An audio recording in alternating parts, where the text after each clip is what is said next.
Hello students, तो चलिए आज हम स्टार्ट करते हैं सरफेस केमिस्ट्री का पार्ट नंबर 5। ओके, सो देखो, सबसे पहले हम class 12 surface chemistry part number 5। Okay, सो सरफेस केमिस्ट्री पार्ट 5 में हम पढ़ेंगे adsorption theory of heterogeneous catalysis. Adsorption theory of heterogeneous catalysis, यानी कि यहाँ पे एड्जॉर्प्शन थियरी हेट्रोजीनियस कैटालिसिस का क्या बोलता है वो समझते हैं हम लोग। कि ये जो थियरी है, इस थियरी के अकॉर्डिंगली क्या बोला गया है, ये जो थियरी है वो एक्सप्लेन करती है मैकेनिज़्म पूरा का पूरा हेट्रोजीनियस कैटालिसिस का। ओके, सो अब ये मैकेनिज़्म जो एक्सप्लेन करने की बारी आती है इसमें, तो हेट्रोजीनियस कैटालिसिस की मैकेनिज़्म जो बहुत पहले ओल्ड थियरी कहलाती है, जिसको हम बोलते हैं एड्जॉर्प्शन थियरी ऑफ कैटालिसिस। ये एक्चुअल में वो थियरी है कि जहाँ पे रिएक्टेंट होते हैं गैशियस स्टेट में, और हम कह सकते हैं सॉल्यूशंस के अंदर एड्जॉर्ब्ड होते हैं सरफेस पे। कौन से सरफेस पे? सॉलिड कैटालिस्ट वाले, सॉलिड कैटालिस्ट के सरफेस पे एड्जॉर्ब होते हैं। आया समझ में? तो तब ये मैकेनिज़्म, तब ये थियरी एक्सप्लेन होती है, that is what heterogeneous catalysis. अगर आप कंसंट्रेशन यानी अगर कंसंट्रेशन रिएक्टेंट की बढ़ा दोगे सरफेस पे, तो रेट ऑफ रिएक्शन भी आपका क्या होगा? बढ़ जाएगा। समझ रहे हो? तो दैट मीन्स हम कह सकते हैं कि एड्जॉर्प्शन जो है वो कैसा है? Exothermic process. एड्जॉर्प्शन कैसा है? Exothermic process. एक्सोथर्मिक प्रोसेस है एड्जॉर्प्शन। दैट मीन्स क्या हो गया कि हीट रिलीज होगी। आया समझ में? Heat release. अब यहाँ पे जो ये एड्जॉर्प्शन बोला है वो कैसा है? एक्सोथर्मिक प्रोसेस है, मतलब हीट रिलीज, यानी कि हीट ऑफ जो भी एड्जॉर्प्शन होगा है ना, वो हीट यूटिलाइज हो जाएगी to enhance the rate of reaction. Heat release हुई और फिर बाद में उसी को एड्जॉर्ब करके, यूटिलाइज करके हम रेट ऑफ रिएक्शन को आगे बढ़ाएंगे। ठीक है, तो यहाँ पे जो कैटालिटिक एक्शन हो रहा है उसको हम एक्सप्लेन करेंगे इंटरमीडिएट के टर्म्स में, ताकि कंपाउंड फॉर्मेशन हो सके। तो ये जो थियरी है वो आपको बताएगी, जो कि मैंने आपको पहले भी इसमें बता दिया था कि कंपाउंड फॉर्मेशन क्या होता है। सबसे पहले अगर देखिए कि मॉडर्न एड्जॉर्प्शन थियरी, ये जो है मॉडर्न एड्जॉर्प्शन थियरी एक टाइप का कॉम्बिनेशन है इंटरमीडिएट का, ताकि कंपाउंड फॉर्मेशन हो सके। जब भी आप दो इंटरमीडिएट को कंबाइन करोगे, मतलब कि कॉम्बिनेशन ऑफ इंटरमीडिएट, कॉम्बिनेशन किसका होगा? इंटरमीडिएट का। आया समझ में? ठीक है, अगर इंटरमीडिएट का कॉम्बिनेशन होगा तभी कंपाउंड का क्या होगा? फॉर्मेशन होगा। क्लियर है ना? और तभी कंपाउंड का फॉर्मेशन होगा, और इसको हम कहेंगे the old adsorption theory. Okay, the catalytic, ये जो कैटालिटिक एक्टिविटी है, ये कैटालिटिक यानी कि हम कह सकते हैं कि ये एक्टिविटी लोकलाइज्ड होती है कहाँ पे? On the surface of catalyst. यानी कि जो भी कैटालिटिक एक्टिविटी होती है, कैटालिटिक मतलब कि जो भी कैटालिस्ट की एक्टिविटी होती है ना, वो आपको कहाँ देखने को मिलेगी? वो आपको देखने को मिलेगी surface of the catalyst. Catalyst के कहाँ पे? सरफेस पे। आया समझ में? ठीक है, तो सरफेस पे क्या करता है? कैटालिस्ट काम करके रेट ऑफ रिएक्शन को एनहेंस कराता है। ये जो मैकेनिज्म है उसके 5 स्टेप होते हैं, ज़रा ध्यान देना। पहला जो स्टेप होता है वो होता है मैकेनिज्म का, सबसे पहला डिफ्यूजन होना चाहिए रिएक्टेंट का सरफेस ऑफ कैटालिस्ट पे, मतलब कि कैटालिस्ट के सरफेस पे डिफ्यूजन। आया समझ में? तो सबसे पहला पॉइंट आता है आपका डिफ्यूजन। हमेशा ध्यान रखो, जब भी आप कोई भी एड्जॉर्बेट लेते हो तो उसको आपको डिफ्यूज़ कराना पड़ता है। कोई भी रिएक्टेंट आप ले रहे हो तो डिफ्यूजन ऑफ रिएक्टेंट, ठीक है, on the surface of what? Catalyst के सरफेस पे। तो पहला पॉइंट डिफ्यूजन हुआ। दूसरा है एड्जॉर्प्शन, जो होता है रिएक्टेंट मॉलिक्यूल का, वो होता है सरफेस ऑफ कैटालिस्ट का। तो दूसरा आपका कौन सा होगा? दूसरा आपका हो जाएगा दैट इज एड्जॉर्प्शन। आया समझ में? तो आप कह सकते हो यहाँ पे यानी कि आप एड्जॉर्प्शन करा रहे हो रिएक्टेंट मॉलिक्यूल का सरफेस ऑफ कैटालिस्ट पे। थर्ड जो आता है, हम कह सकते हैं केमिकल रिएक्शन कब अकरेंस होगा उसका, कि जब भी केमिकल रिएक्शन का अकरेंस होता है कैटालिस्ट के सरफेस पे through the formation of an intermediate के फॉर्मेशन की वजह से कैटालिस्ट का क्या होता है? इंटरमीडिएट के फॉर्मेशन की वजह से क्या होता है कि यहाँ पे आपको केमिकल रिएक्शन अकर होता हुआ दिखेगा। क्लियर? सो वो आपको ध्यान रखना है। आ रहा है समझ में? तो जब भी आप कैटलिस्ट का रिएक्शन कराओगे तभी आपको ये चीज़ क्लियर होगी। ओके, सो देखो, जब भी आप केमिकल रिएक्शन अकर कराओगे कहाँ पे? कैटलिस्ट के सरफेस पे, किसके फॉर्मेशन की वजह से, इंटरमीडिएट के फॉर्मेशन की वजह से। तो थर्ड स्टेप जो है वो आपका मेन आएगा इंटरमीडिएट, ओके, इंटरमीडिएट। अब उसके बाद जो आता है वो है आपका डिसॉर्प्शन था। फोर्थ जो था वो क्या होता था, डिसॉर्प्शन, ये हम पहले ही पढ़ चुके हैं डिसॉर्प्शन टर्म।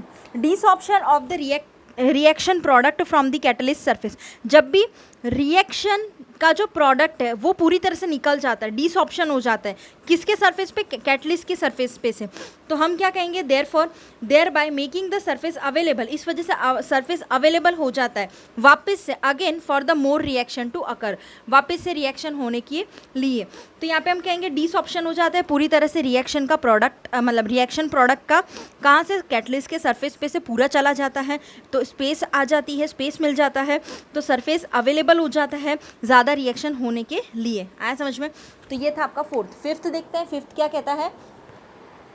फिफ्थ पॉइंट आपका ये बोलता है कि ये जो डिफ्यूजन जो थियरी है, ये जो डिफ्यूजन हम कह सकते हैं कि रिएक्टेंट प्रोडक्ट का हो रहा है वो कैटलिस्ट सरफेस पे है, तो डिफ्यूजन देखो, तो diffusion of the reaction product away from the catalyst surface, अब थोड़ा सा दूर डिफ्यूजन जो हो रहा है रिएक्शन मतलब ये जो प्रोडक्ट का, तो वो क्या हो रहा है, थोड़ा दूर हो रहा है कैटलिस्ट के सरफेस पे से।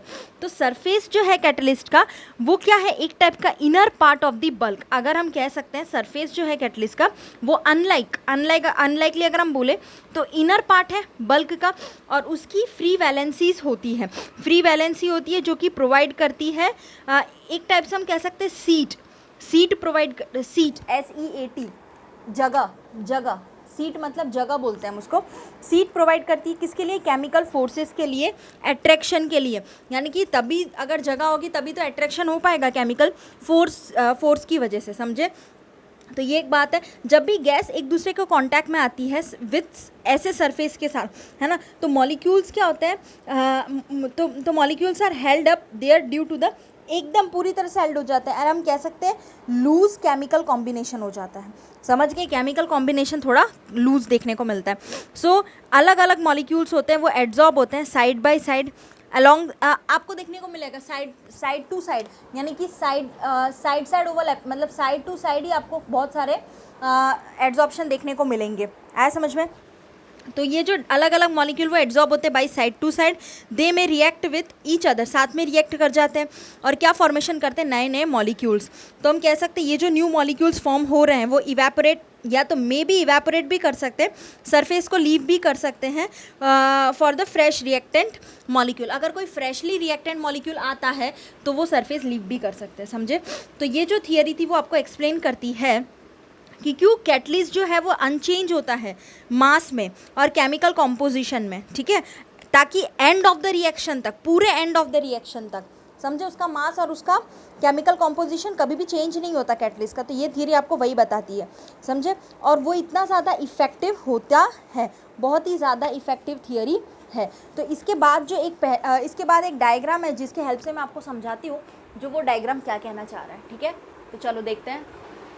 तो हम देखते हैं इसमें कि देखो फिगर आपको 5.3 दे के रखा है बुक के अंदर, वो ज़रा देखना, उसमें आपको है ना कैटलिस्ट का सरफेस होंगी जिनमें फ्री वैलेंसीज आपको देखने को मिलेगी, ठीक है, कुछ इस टाइप से, देखो ज़रा, कुछ इस टाइप से आपको देखने को मिलेगा,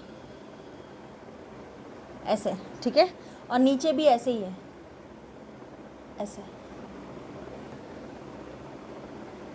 ये आपका क्या है, कैटलिस्ट का सरफेस जिसकी हैविंग फ्री वैलेंसी, तो यहाँ लिखने का कैटलिस्ट का surface have free valency, okay, वो लिख दिया।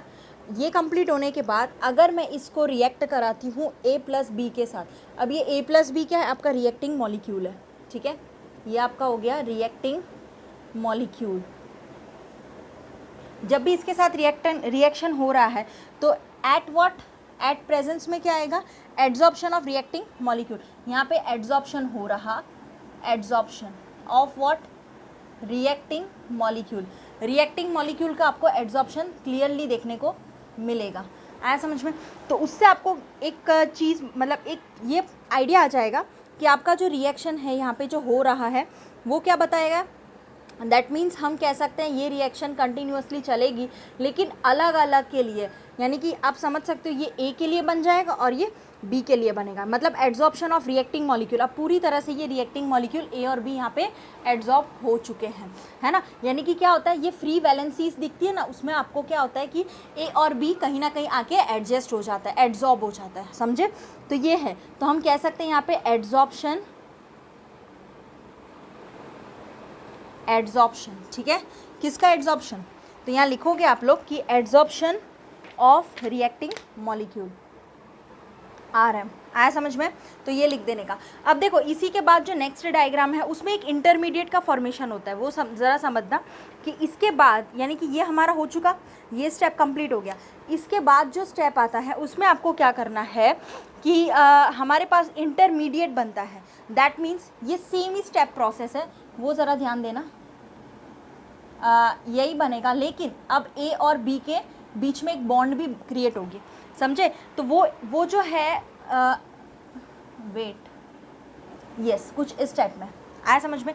तो ये ए और बी जो है उसमें क्या बन रहा है, इस टाइप में स्ट्रक्चर बना हुआ है, यानी कि ए और बी अब पूरी तरह से जॉइंट होके एक इंटरमीडिएट का फॉर्मेशन कर रहा है। तो यहाँ आ जाएगा इंटरमीडिएट, आया समझ में, ये एक इंटरमीडिएट है। और इसके बाद जो होगा वो आपको देखना है, इंटरमीडिएट के बाद डीसॉर्प्शन होता है प्रोडक्ट मॉलिक्यूल्स का। अब आगे जो स्टेप है वो क्या है, डीसॉर्प्शन, किसका, desorption of product molecule, PM, product molecule का, ठीक है। तो डीसॉर्प्शन होने की वजह से मतलब ये दोनों निकल जाएगा ना, इंटरमीडिएट तो हट गया, है ना। तो इस टाइप में आप देख सकते हो यहाँ पे कि डीसॉर्प्शन होने को आ रहा है। तो देखो यहाँ पे आपको क्या देखने को मिलेगा, ये जो स्ट्रक्चर्स हैं वो क्लियरली ऐसे आपको देखने को मिल जाएंगे, कुछ इस टाइप से, ठीक है। और आप कह सकते हो कि यहाँ से अब ए बी निकल चुका है, आया समझ में, और ए बी कुछ इधर निकल के आ गया है। तो ये आपका क्या बन गया वापस, कैटलिस्ट, ठीक है। और ये आपका क्या बन गया, प्रोडक्ट, आया समझ में। तो इस टाइप से क्या होती है, पूरी रिएक्शन मैकेनिज्म होती है। और ये छोटी छोटी क्वांटिटीज़ में भी देखा जाता है। हाउएवर, मतलब ये जो है इसने, it does not explain the action of catalytic promoter and catalytic poison.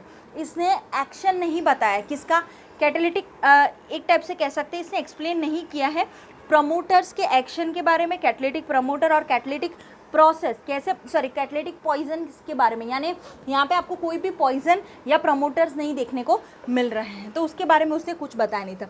उसके बाद आता है important features of solid catalyst, वो इंपॉर्टेंट है, तो वो ज़रा देख लेते हैं सॉलिड कैटलिस्ट के क्या क्या इंपॉर्टेंट फीचर्स हैं। आया समझ में, एक पहला एक्टिविटी आता है, फिर सिलेक्टिविटी आता है, ये दो चीज़ है जो एग्ज़ाम में पूछते हैं। ओके, सो चलिए देखते हैं। सबसे पहले आपको क्या देखने को मिलेगा कि कुछ फीचर्स जो होते हैं सॉलिड कैटलिस्ट के, उसमें से सबसे पहला फीचर होता है एक्टिविटी। पहला जो फीचर होता है उसको हम कहते हैं एक्टिविटी। किस टाइप से एक्टिविटी होती है वो ज़रा समझेंगे।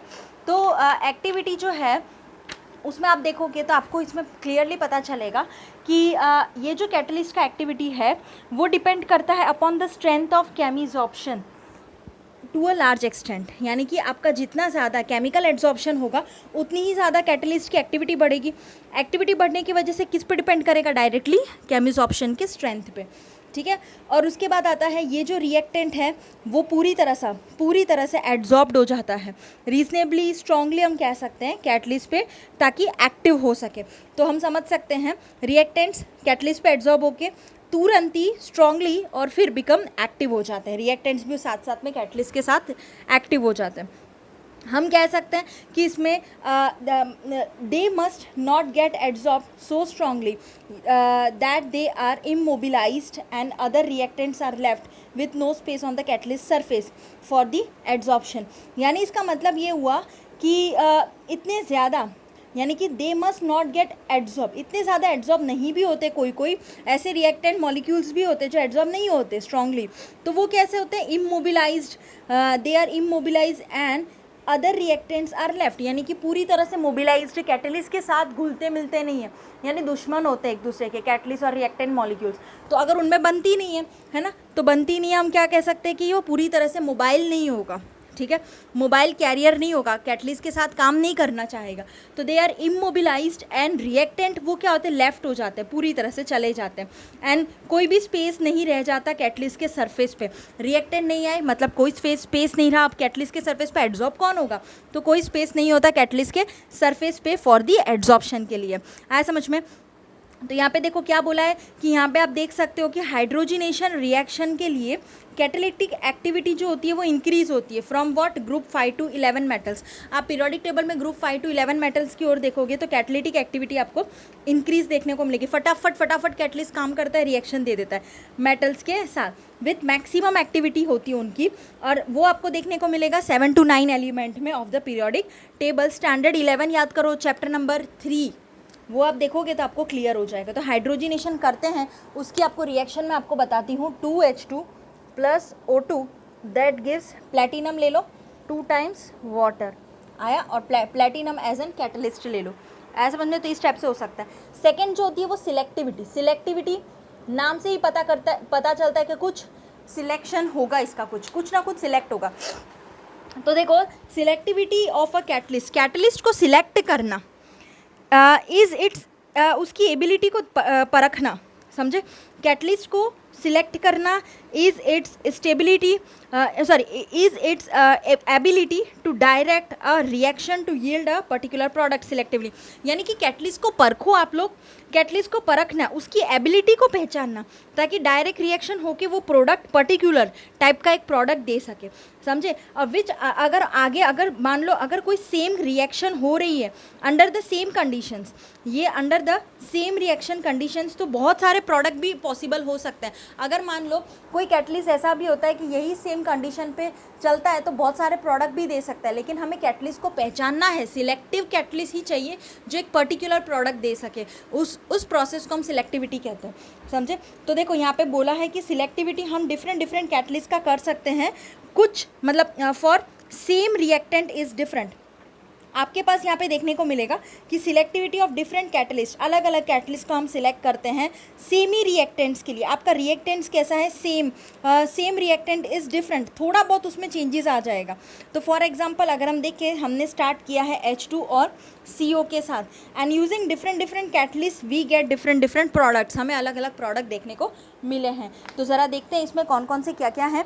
तो स्टार्टिंग में आपको फर्स्ट वाला एग्जाम्पल है जिसमें हमने CO लिया है गैस फेज में, प्लस 3H2 वो भी हमने गैस फेज में लिया है। निकल के प्रेजेंस में आप देखोगे तो आपको जो रिएक्शन मिलेगी वो मिलेगी that is what CH4 gas में प्लस वाटर गैस में। देखो इस रिएक्शन में ज़रा ध्यान दो, ये है आपका CO, ठीक है, ये आपका क्या है CO प्लस गैस फेज में प्लस 3H2 निकल के प्रेजेंस में C। अब यहाँ पे H कितना है, 6 है, टोटल H कितना है, 6 है, तो 6 में से CH4 बन गया, CH4 बन गया, ऐसा समझ में है ना। 6 में से इसमें से 4 चले गए तो 2 H बचे, 2 H और O यानी वाटर बन गया, ऐसा समझ में। तो ऐसे रिएक्शन होता है। 2 और यहाँ पे रिएक्शन गिवन है वो है CO गैस फेज में प्लस 2H2, पहले 3H2 अब इसका 2H2 कर दिया। अब देखो हमने कैटलिस्ट को चेंज कर दिया, क्या किया हमने यहाँ पे, copper ZNO Cr2O3, copper ZNO Cr2O3 ले लिया इस टाइप में, कॉपर ZNO Cr2O3 ले लिया, तो इसमें हमें एक मीथेनॉल मिल गया CH3OH, ऐसा समझ में। सो ऐसे हम ले सकते हैं अलग अलग कैटलिस्ट। थर्ड देखें तो CO प्लस H2 दोनों ही आपके कौन से फेज पे हैं, गैस फेज में। कॉपर के साथ रिएक्शन करा दो, सॉरी कॉपर आपका कैटलिस्ट ले लो तो HCHO बनेगा। तो ज़रा देखो इनमें क्या क्या फ़र्क पड़ रहा है। इसमें क्या होगा, C ये 4 है तो C ये 4H है तो CH3, एक H बचा O के साथ तो OH, CH3OH बन गया। यहाँ पे देखो CO प्लस H2 है ना, तो HCHO, H C वापस H O, HCHO, इसको हम क्या बोलते हैं, फॉर्मल्डिहाइड, फॉर्मल्डिहाइड, ठीक है। ऑर्गेनिक केमिस्ट्री में ज़्यादा देखेंगे HCHO का, क्लियर। तो ये था आप लोग का रिएक्शन, और हम कह सकते हैं इट कैन बी यहाँ पे बोला इन्फर दैट ये जो रिएक्शन जो है कैटलिस्ट का वो हाईली सिलेक्टिव इन नेचर है। आपको पर्टिकुलर कोई कैटलिस्ट पर्टिकुलर प्रोडक्ट ही दे सकता है, दैट मीन्स रिएक्शन में कैटलिस्ट सिलेक्टिव है, समझे, हाईली सिलेक्टिव है। एज ए रिजल्ट हम कह सकते हैं कि जो सब्सटेंस जो एक्ट कर रहा है कैटलिस्ट की तरह एक ही रिएक्शन में may fail to catalyse another reaction, यानी कि जो भी सब्सटेंस हमारे हैं अगर आप बार बार एक ही नई कैटलिस्ट यूज़ करो तो हमारा रिएक्शन फेल होने के चांसेस हैं, समझे, है ना। तो एक कैटलिस्ट एक ही रिएक्शन को कैटलाइज कर सकता है, बढ़ा सकता है। हर एक, हमने बहुत सारे कैटलिस्ट देखे, निकल निकल निकल निकल सब में लगा दो तो रिएक्शन होगी नहीं, आपको कैटलिस्ट भी चेंज करना पड़ेगा। आया समझ में। तो देखो वही बोला है कि अगर इन वन रिएक्शन में fail to catalyse another reaction, एक रिएक्शन फेल भी हो सकती है दूसरे रिएक्शन को कैटलाइज करने के चक्कर में, अगर आप एक ही एक कैटलिस्ट का यूज़ करो तो ये ज़रा ध्यान रखना आप लोग। उसके बाद आता है आपका shape selective catalysis by zeolites. ये ज़रा देख लेते हैं इसमें क्या बोला है, ठीक है। तो यस, इसके बाद जो हमारा टॉपिक आता है वो है shape selective catalysis by zeolites. वो देख लेते हैं, shape selective catalysis by zeolites. अब ये चीज़ है क्या, शेप सिलेक्टिव कैसा कैटलिसिस बाय जियोलाइट्स के फॉर्मेशन में। तो सबसे पहले देखते हैं इसमें कि जो भी कैटेलिटिक रिएक्शन हो रही है वो डिपेंड करती है पोर स्ट्रक्चर पे ऑफ द कैटलिस्ट। अब ये पोर स्ट्रक्चर क्या होता है, पोर स्ट्रक्चर, इसका मतलब ये हुआ कि आपका जो कैटलिस्ट का सरफेस है, मान लो अगर ये मैं एक सरफेस खाली बता रही हूँ आपको, यानी वो कैसा होगा, पोरस होगा। कैसा होगा, पोरस। पोरस मतलब उसमें क्या होंगे, छेद होंगे। आया समझ में, ठीक है। पोर स्ट्रक्चर होता है आपका पोरस, यानी कि छेद वाले स्ट्रक्चर्स, मतलब सरफेस आपको थोड़ा छेद, उसमें छोटे छोटे ऐसे डॉट्स आपको देखने को मिलेंगे, ठीक है। तो हम कह सकते हैं कि कैटलिस्ट जो रिएक्शन दे रहा है वो डिपेंड करता है पोर स्ट्रक्चर पे। कैटलिटिक जो भी रिएक्शन हो रही है वो डिपेंड करती है उसके पोर स्ट्रक्चर पे जो हो रहे हैं कैटलिस्ट पे, और उसके size of reactant product molecule, उसी को हम क्या बोलते हैं, शेप सिलेक्टिव कैटालिसिस। उसी को हम शेप सिलेक्टिव कैटालिसिस कहते हैं। दैट मीन्स हम कह सकते हैं जो भी कैटलिटिक रिएक्शन हो रही है वो डिपेंड करती है पहला तो पोर स्ट्रक्चर पे, कि उसका पोर कैसा, मतलब उसका सरफेस में कैसे कैसे पोर्स है, छोटे पोर्स है यानी ऐसे छोटे ऐसे छेद हैं या बड़े छेद हैं, ऐसा। तो ये सारे क्या होते हैं, ये सारे पोर्स होते हैं। आया समझ में, इस टाइप में। तो ये इसका पोर स्ट्रक्चर हो गया, तो ये आपको ध्यान रखना पड़ेगा। उसके बाद जो आता है यहाँ पे वो ये बोला है कि पोर स्ट्रक्चर ऑफ द कैटलिक और साइज़ जो होता है ना रिएक्टेंट और प्रोडक्ट का, उस पर भी डिपेंड करता है। That is shape selective catalysis. Zeolites जो होते हैं वो जियोलाइट्स जो होते हैं वो गुड शेप सिलेक्टिव कैटलिसिस होते हैं। यानी कि आप समझ जाना, इसमें एक नाम आता है जिसको हम कहते हैं जियोलाइट। जियोलाइट्स एक ऐसा एग्जाम्पल है जो क्या होता है, जिनका शेप वो कैसा होता है, they are good shape selective catalysis. इनका शेप बहुत अच्छा होता है।